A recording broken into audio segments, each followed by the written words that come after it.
तुम क्यों रो रही हो? इस तरह नहीं करते हैं। बताओ क्या हुआ है?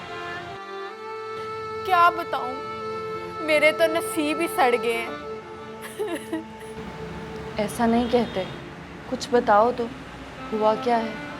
मेरे मियाँ शराब पीते हैं और मैं उसके बच्चे की माँ बनने वाली हूँ। एक बच्ची घर में है, वो हमारा ख्याल नहीं रखता।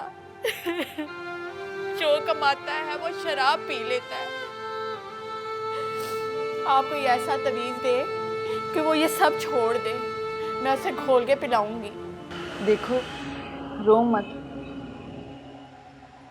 अल्लाह सब बेहतर करेगा और हम सब भी तुम्हारे लिए दुआ करेंगे। आप मेरे लिए कोई तवीज़ बना दे, मैं पैसे भी लेकर आई हूँ, ये आपका हदिया। नहीं नहीं, ये पैसे तुम अपने पास रखो और जाते हुए अपनी बच्ची के लिए कुछ ले जाना। बाकी अल्लाह सब बेहतर करेगा इंशाअल्लाह। अल्लाह करे सब ठीक हो जाए जैसे आप कहती हैं।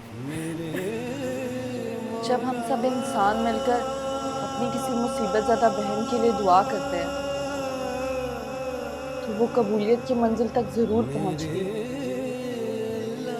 तो अब हम सब मिलकर अपनी इस मस्कीन बहन के लिए हाथ उठाते हैं और अल्लाह से दुआ करते हैं कि इसकी सारी मुश्किलें दूर हो जाए। बीबी जी आप? अब तो तुम भी बीबी जी बन गई हो, बल्कि बहुत मशहूर बीबी जी। ये सब तो आपकी दुआओं की वजह से है। तुम्हें ये सब तुम्हारी रियाजत से मिला है। तुमने उसे मनाने में कोई कसर नहीं छोड़ी, और जब वो राज़ी हो जाता है ना तो सब कुछ दे देता है। लेकिन बड़ी बीबी जी, मुझे अभी भी डर लगता है कि कहीं मेरा अल्लाह मुझसे नाराज़ ना हो जाए।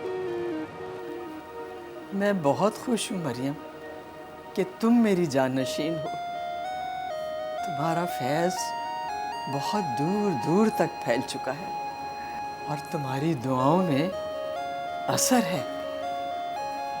ये सब आप ही की वजह से तो है। आजिज़ी हमेशा रखना, कभी तुम्हें हार नहीं आएगी इंशाअल्लाह। बड़ी बीबी जी, अब हार जीत तो शायद अब मेरे लिए मायने ही नहीं रखती।